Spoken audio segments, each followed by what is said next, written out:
My husband said during marriage counseling, "My mom was right from the beginning, I should have married Amanda instead of you." I stayed completely calm and did exactly what he wanted without any drama. 6 months later, Sarah called me at 2 a.m. sobbing uncontrollably.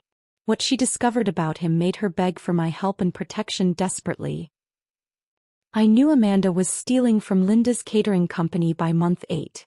I had enough evidence to prove it by month 14. And I waited another 5 years to expose her. Not because I wasn't sure. Because I needed Linda to be completely dependent on Amanda first.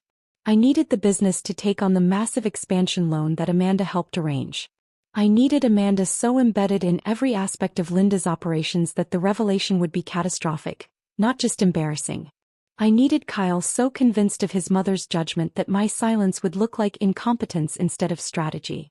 Most importantly, I needed Amanda to feel so safe, so celebrated, so certain she'd gotten away with it that she'd keep stealing right up until the moment I dropped the evidence in front of everyone. 7 years wasn't patience. It was precision. The comment that started everything came during our 4th marriage counseling session. Kyle and I were sitting on opposite ends of Dr. Morrison's beige couch, not looking at each other, when the therapist asked Kyle what he thought the core issue was in our marriage. He didn't hesitate. "My mother was right from the beginning. I should have married Amanda instead." Dr. Morrison's pen stopped moving. I felt my face get hot, then cold, then completely neutral. Kyle wasn't even looking at me when he said it. He was looking at his hands, like he'd just stated a simple fact about the weather. "Amanda Thornton," he continued. "She was at our wedding. My best friend Jason married her about 6 months after we got married. My mother always said Amanda had the kind of taste and business sense that would have complemented our family better. And honestly, watching her help my mom with the catering company these past couple years, I think my mother was right." I didn't cry. I didn't argue. I sat there on that beige couch and said, "Okay." Dr. Morrison looked startled. "Megan, how does that make you feel?" "Like maybe Kyle and Linda know something I don't," I said quietly. "Maybe I should just try to learn from Amanda instead of competing with her." Kyle actually looked relieved. Like I'd finally understood something he'd been trying to explain for years. That was the moment I decided. Not to win Kyle back. Not to prove I was better than Amanda. To figure out exactly why Linda was so obsessed with Amanda Thornton, and whether that obsession was based on anything real.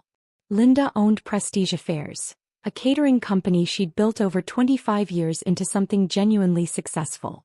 She did corporate events, weddings, fundraisers throughout the region. She had 12 full-time staff and brought in seasonal workers for bigger events. It was legitimate, profitable, and entirely Linda's pride. She'd never liked me. From the first family dinner, she'd made that clear.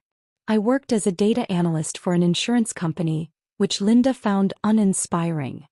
I preferred reading to attending her charity luncheons, which she found antisocial. I wore simple clothes and didn't understand why centerpieces mattered, which apparently confirmed I had no sophistication. Amanda was everything Linda wanted in a daughter-in-law. Amanda attended the art museum fundraisers. Amanda knew which wines paired with which courses. Amanda had opinions about escort card fonts and could discuss floral trends with actual enthusiasm. When Jason married Amanda, Linda practically adopted her. She brought Amanda to vendor meetings. She asked Amanda's opinion on event designs. And then about 2 years into my marriage to Kyle, Linda officially hired Amanda as an event consultant, at $1,500 per event. I was at that family dinner when Linda announced it. "Amanda has such a refined eye," Linda said, beaming. "She's going to help elevate our aesthetic and bring in a more discerning clientele." Kyle nodded along. "That's a great idea, Mom. Amanda really understands quality." I was cutting my chicken and didn't say anything. Linda glanced at me. "Megan, I don't suppose you'd be interested in helping with some of the administrative work? I know numbers are more your speed than creative decisions." It was dismissive. Condescending. Exactly the kind of comment Linda had been making for 2 years. And I said yes. "I'd be happy to help with whatever you need," I told her. "Permits, vendor contracts, invoicing, whatever takes time away from the creative work." Linda looked mildly surprised but pleased. "Well, that would actually be helpful. The paperwork side has gotten tedious." Kyle smiled at me like I'd finally done something right. I started the following week. Linda gave me access to her business accounts, her vendor files, her contract templates. She treated it like she was doing me a favor, letting me be useful in some small way. What she actually did was give me complete visibility into every financial transaction her company made. I'm a data analyst. I look at patterns for a living. And within 2 months, I saw a pattern in Linda's expenses that didn't make sense. There was a vendor called Prestige Event Solutions that provided specialty linens. They charged $8,500 for a corporate event in March. I pulled up Linda's usual linen vendor, Classic Table Rentals, and checked their pricing. The same order from Classic would have cost $3,200. I checked who recommended Prestige Event Solutions. Amanda had suggested them during a planning meeting. Linda approved it without question because Amanda had good taste. I searched the business registration for Prestige Event Solutions. The registered agent was Marcus Thornton. Amanda's husband Jason had a cousin named Marcus. I checked 3 more vendors Amanda had recommended over the past 18 months. 2 of them had similar pricing inflation.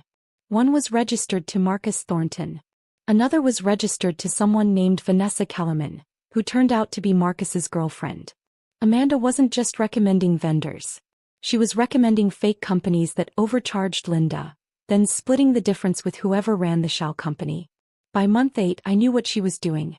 By month 14, I had documentation of $47,000 in fraudulent charges across 9 events. And I didn't tell anyone. I kept doing Linda's paperwork. I kept attending family dinners where she praised Amanda's contributions and barely acknowledged my presence. I kept going to therapy sessions where Kyle agreed with his mother that Amanda represented everything I wasn't. And I kept documenting every single invoice Amanda touched. The thing about financial fraud is that it follows patterns. Once someone finds a system that works, they repeat it. Amanda had found a system where she'd recommend a vendor, Linda would approve it based on Amanda's taste, and nobody questioned the pricing because the events still came in under budget overall.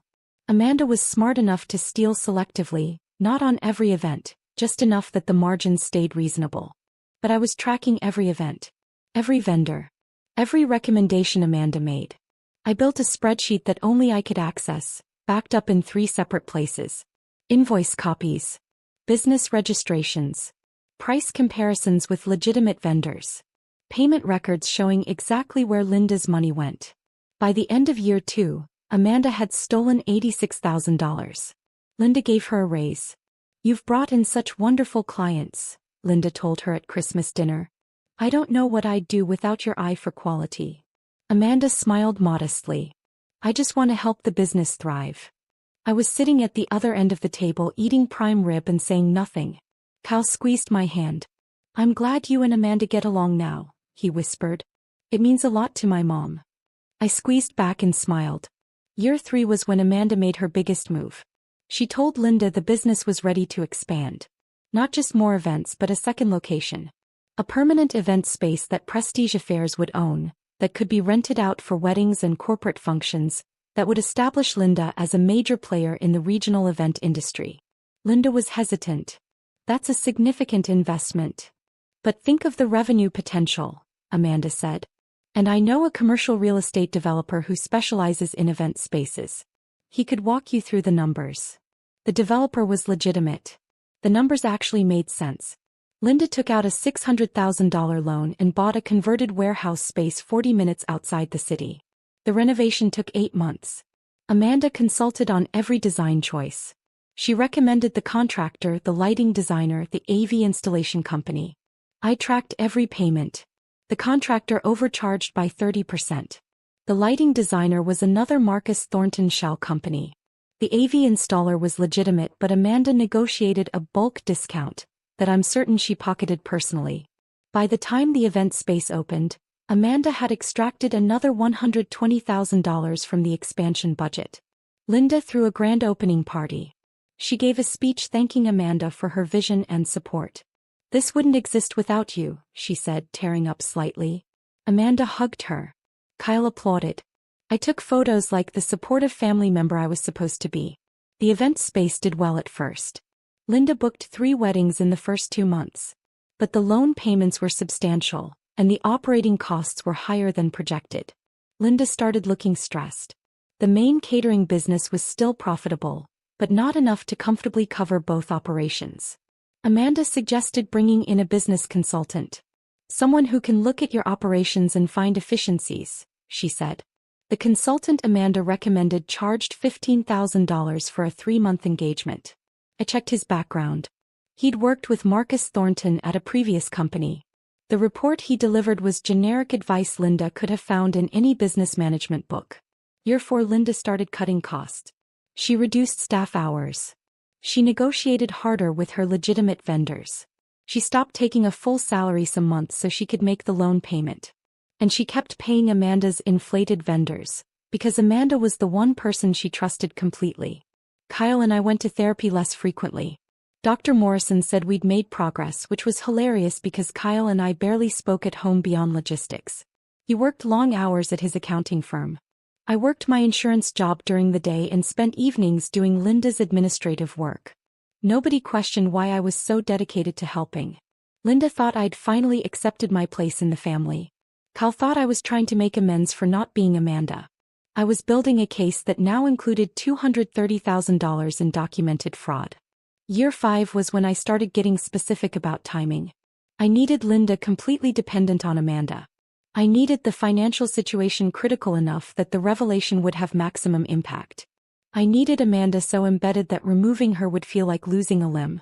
I also needed Kyle fully convinced his mother was right about everything. That part happened naturally. At family dinners, Linda would talk about business challenges and Kyle would say, "At least you have Amanda to help you think through the strategic stuff."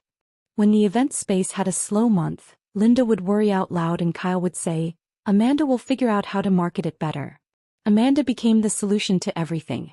The trusted advisor. The daughter Linda wished she'd had. And I stayed quiet, helpful, invisible. Year 6, Linda's business partner, a woman named Carolyn who handled the operational side, started noticing the financial stress. She pulled me aside at a company holiday party. "Is Linda okay?" Carolyn asked. The numbers seemed tight. "The expansion was expensive," I said carefully. "Those vendor costs seem high to me," Carolyn said. "I've been in this business 30 years.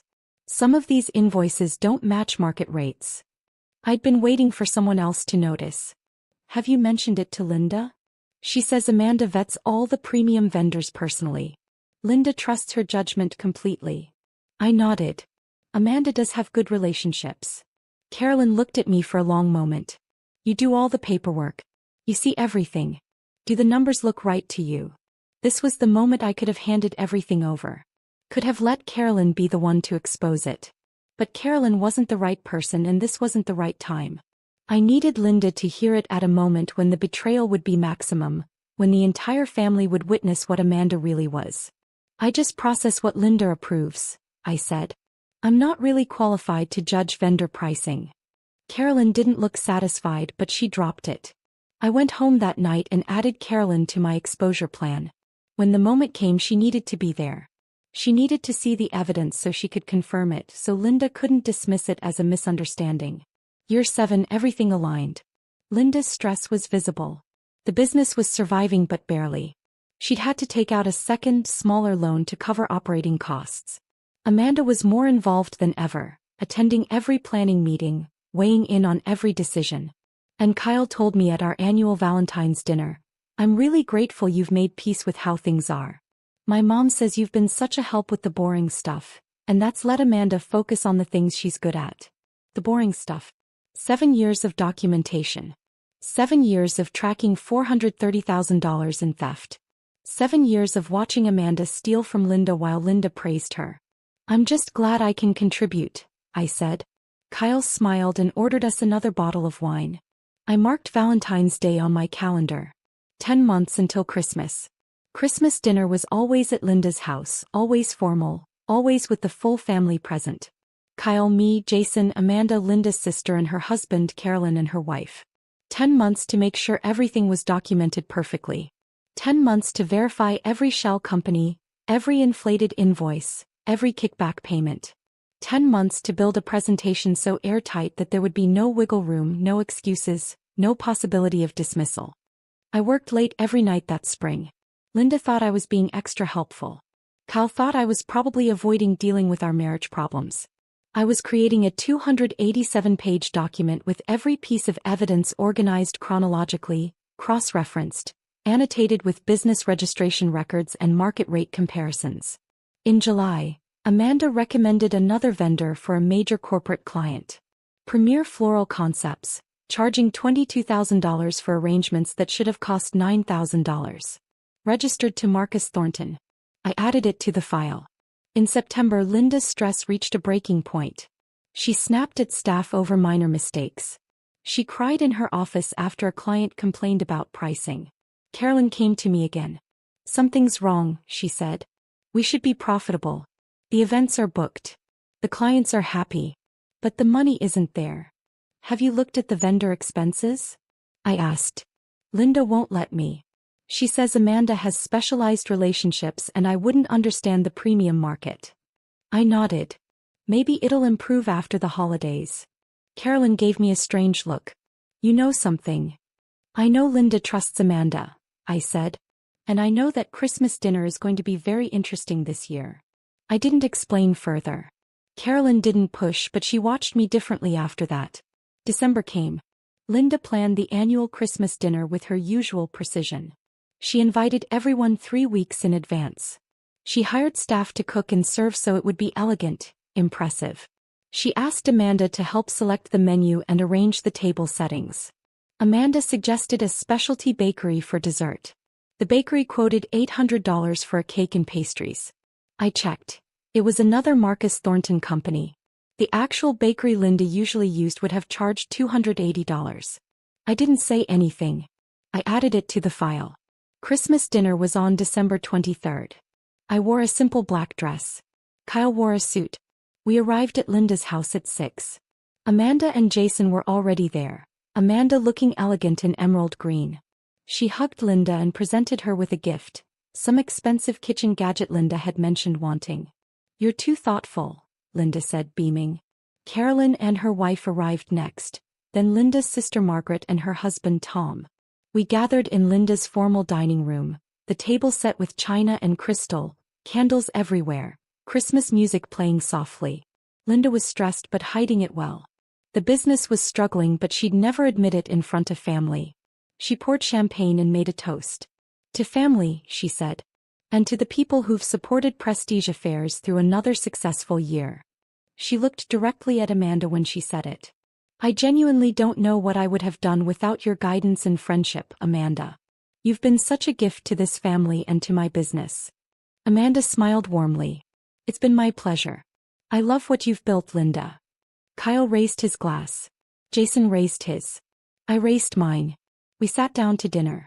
The conversation flowed around me. Business talk, holiday plans, Margaret's upcoming cruise. I ate roast beef and scalloped potatoes and waited. Dessert came out. The $800 cake from Amanda's recommended bakery. It was beautiful, elaborate, completely unnecessary. Linda cut slices. Everyone praised it. Amanda mentioned she'd found the bakery and thought Linda would appreciate their artistry. "Everything you recommend is always perfect," Linda said. I reached into my bag and pulled out a manila folder. I placed it on the table next to Linda's dessert plate. The conversation didn't stop immediately. Linda glanced at the folder, confused. "What's this?" 7 years of documentation, I said quietly. Every vendor Amanda recommended. Every invoice she influenced. Every dollar that left your business and went to shell companies owned by Marcus Thornton and his associates. The table went silent.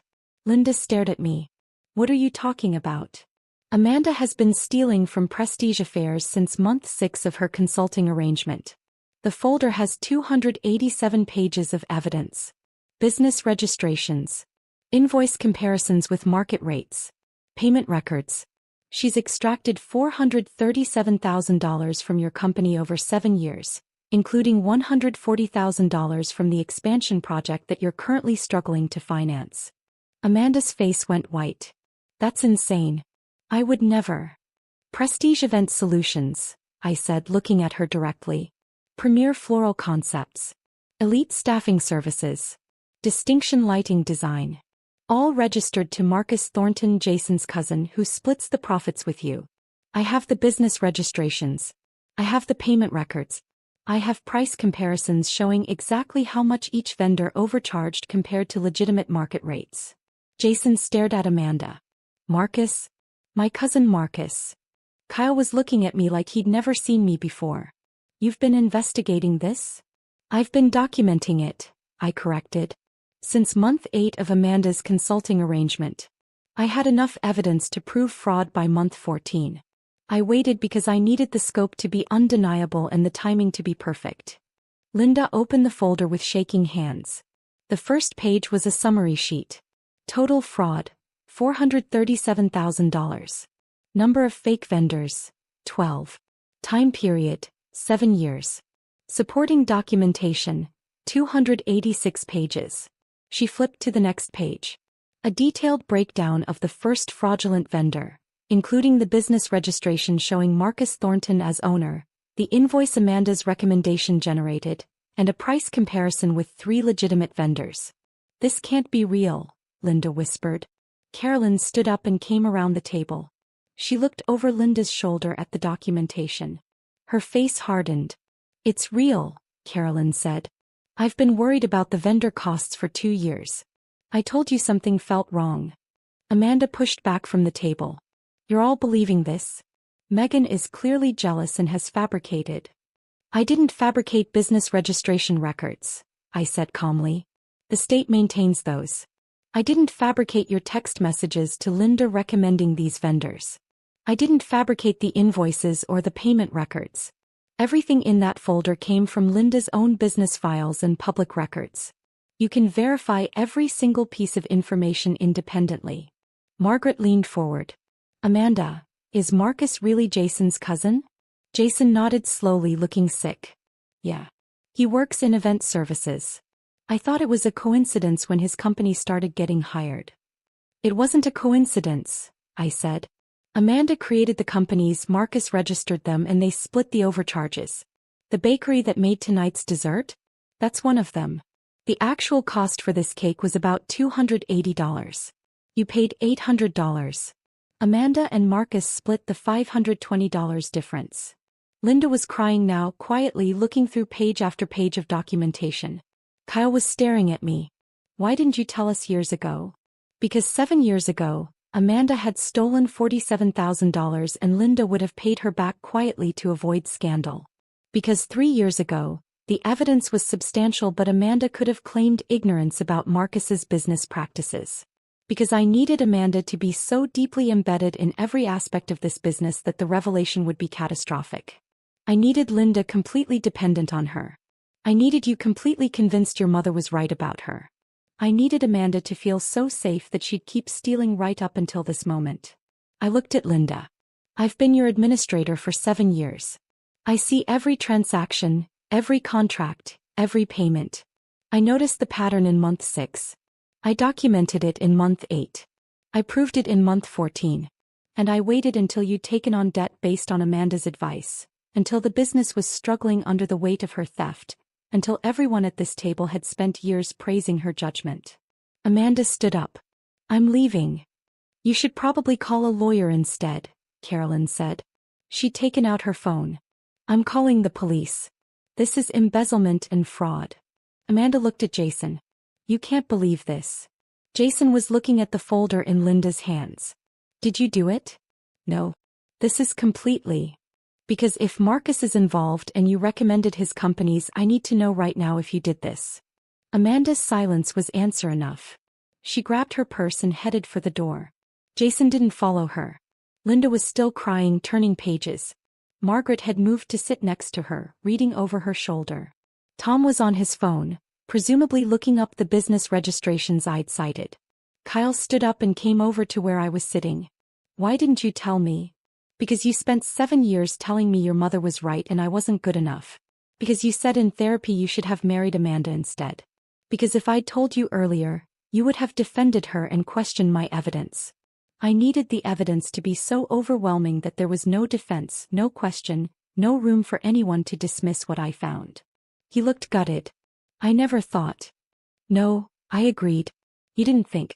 About what I was doing, about why I was doing it, about whether maybe I had reasons for staying quiet. You just assumed I'd finally accepted my place. Carolyn came back to the table. Police are sending someone. This is going to be a formal investigation. She looked at me.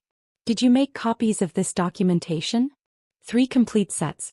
1 with my lawyer, 1 in a safety deposit box, 1 encrypted digitally. Carolyn almost smiled. You've been planning this for a long time. 7 years, I said. Not patience. Precision. The police arrived 40 minutes later. Linda gave them the folder. They took statements from everyone at the table. Amanda had already left, but they had her information from Jason. They explained this would be investigated as wire fraud and embezzlement, that the evidence would be reviewed by financial crime specialists, that charges would likely be filed. Linda sat in her living room after they left, Margaret beside her still looking shell-shocked. How much of the expansion money was stolen? She asked me. Approximately $140,000. The contractor overcharged by 30%, which was split with Amanda. The lighting designer was entirely fake. That was $35,000. The AV installation was legitimate, but Amanda negotiated a kickback.